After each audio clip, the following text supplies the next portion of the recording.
The town of Silver Creek had a long memory and a short temper. Sarah Whitmore learned both on the day she told Nathaniel Crane that she would rather starve than marry him. He was the richest man in the territory, owner of the mine that employed half the town, a man accustomed to getting what he wanted. And what he wanted was her.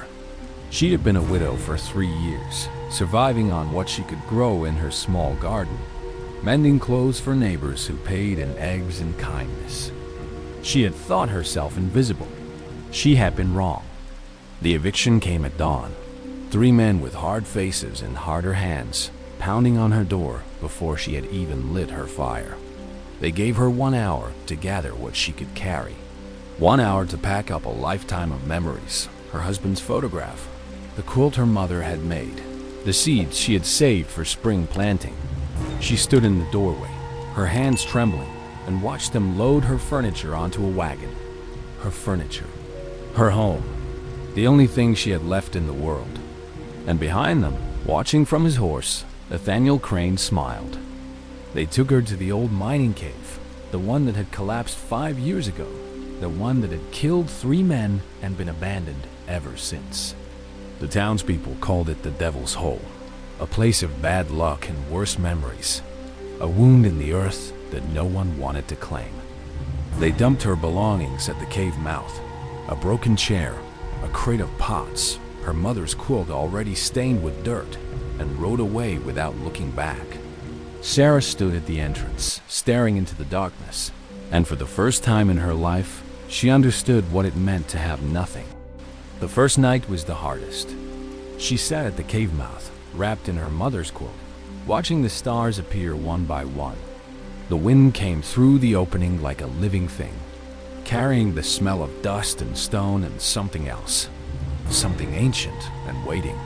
She had no fire, no food, no water, except what she had collected from a stream on the walk-up. She should have been afraid. She was afraid. But beneath the fear, something else was stirring, a stubbornness that had kept her alive through her husband's death, through 3 years of scraping by, through the moment she had looked into Nathaniel Crane's eyes and said no.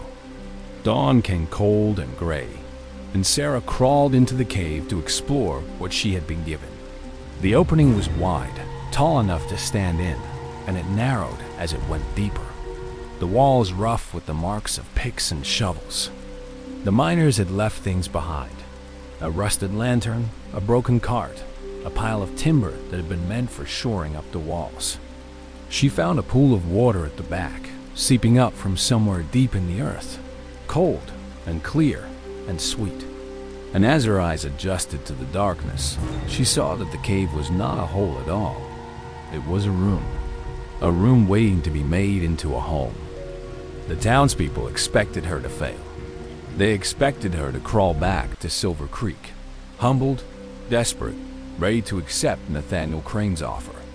But Sarah Whitmore had spent her life being underestimated, and she had learned to turn expectation into fuel.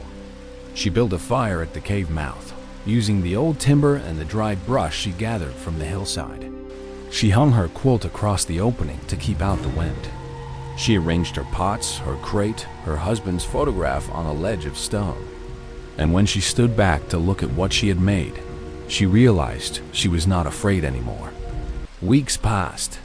Sarah learned the rhythms of the cave, the way the light moved across the walls, the way the wind changed with the seasons, the way the water pooled and receded. She built a bed from timber and rope, a table from a flat stone balanced on smaller stones, a shelf for her mother's quilt.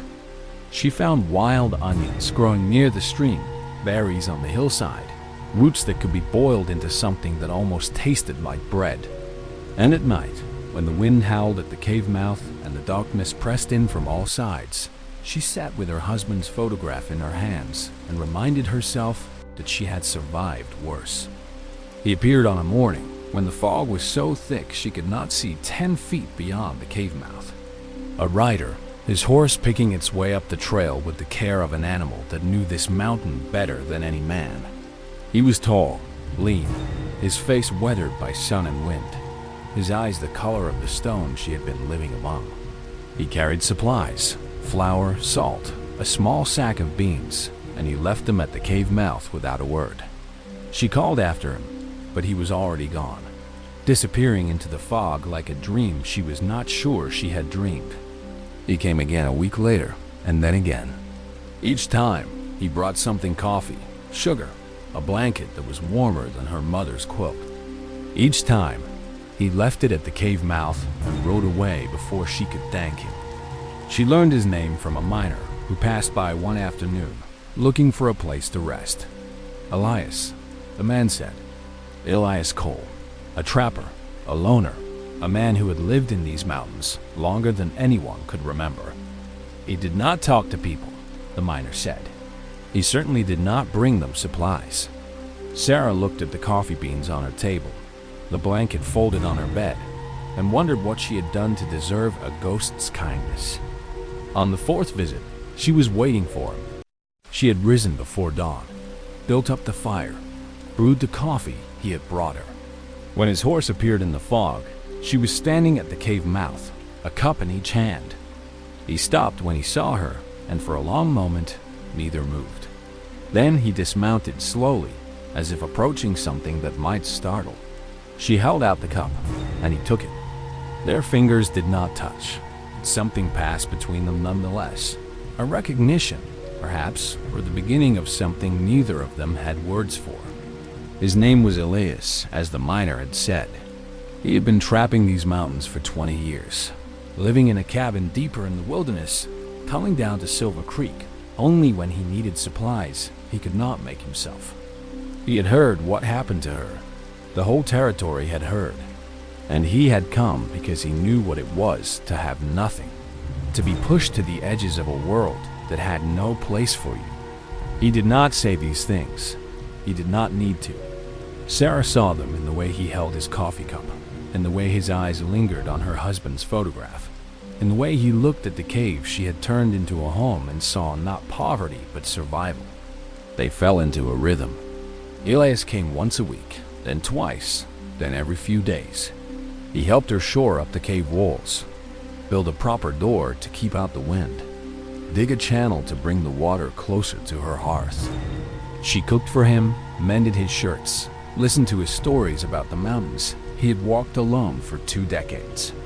They did not speak of what was growing between them, a quiet, patient thing that asked nothing and offered everything. They did not need to. In a world that had taken everything from both of them, they found something that belonged only to them. The gold was an accident. Sarah was digging a small storage alcove into the back wall, a place to keep her dried herbs and roots, when her shovel struck something that was not stone. She knelt, clearing the dirt with her hands, and found a vein of quartz shot through with something that glittered in the lantern light. She sat back on her heels, her hands trembling, and for a moment she did not understand what she was seeing. And then she did, and she began to laugh, because the men who had banished her to this place, who had called it worthless, who had expected her to die here, had given her something far more valuable than anything they could have imagined. She did not tell anyone. She did not even tell Elias, not at first. She covered the vein with a flat stone, went back to her digging, and waited for her heart to stop pounding. That night, she sat at the cave mouth, watching the stars, and tried to understand what this meant. The gold could buy her a home, a future, a life far from this place. It could buy revenge on the men who had taken everything from her. But as she sat there, the wind singing through the rocks, she realized she did not want revenge. She wanted something else, something she was not sure she could name. She told Elias on a morning when the fog was thick and the world seemed made of silence. He listened without speaking, his face unreadable, his hand still on his coffee cup. When she finished, he was quiet for a long time. Then he set down his cup and said, "It's yours, what you found, what you build with it. That's yours." She looked at him, at this man who had asked nothing from her, who had given her everything she needed without ever being asked. And she understood what she wanted, not the gold, not revenge. Him, this quiet life they had built together, this place they had made into a home. But the gold could not stay hidden forever. A miner, lost in the hills, stumbled on the cave and saw the vein exposed. He went back to Silver Creek with the news, and within a week, the town was buzzing with whispers. The worthless cave, the one they had banished the widow to, was sitting on a fortune. Men who had laughed at Sarah Whitmore now spoke of her with grudging respect. And Nathaniel Crane, who had expected her to come crawling back, who had taken everything from her because she had refused to be his, heard the news and saw red.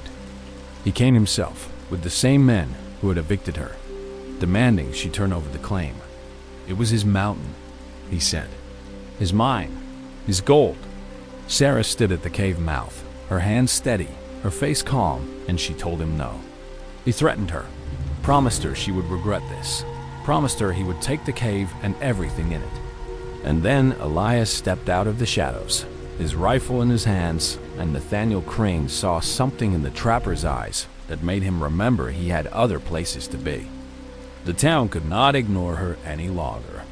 The claim was hers, legally and rightly, and everyone knew it. Surveyors came, lawyers came, men in suits who wanted to buy her out for a fraction of what the gold was worth. She turned them all away. She did not want their money. She wanted to build something here, on this mountain that had given her a home when no one else would. She hired miners, honest men who had been out of work since Crane's mine had collapsed. She built a proper cabin, a bunkhouse, a smelter. And at the center of it all, she kept the cave, the place where she had been banished, the place she had turned into something no one else could have imagined. The years passed. Sarah Whitmore became the richest woman in the territory, not because of the gold she had found, but because of what she had built with it. She paid fair wages, treated her workers like men, created a community where there had been nothing. Nathaniel Crane's mine failed.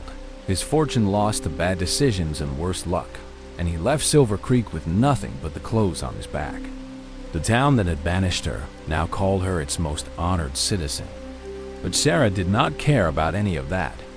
She cared about the cabin she had built, the life she had made, and the man who stood beside her through all of it. Elias found her at the cave mouth on the evening of their wedding, the sun setting behind the mountains, the sky painted in shades of gold and rose. She was not the woman he had first seen, shivering in the fog, wrapped in a quilt that was too thin for the cold. She was something else now, strong, certain. A woman who had built an empire from a hole in the ground and never once forgotten who she was. He came to stand beside her, and she leaned into him, her head against his shoulder, her hand finding his. "Do you remember," she said, "when this was all I had?" He looked at the cave, at the home they had built, at the life they had made together. "You always had more than this," he said quietly.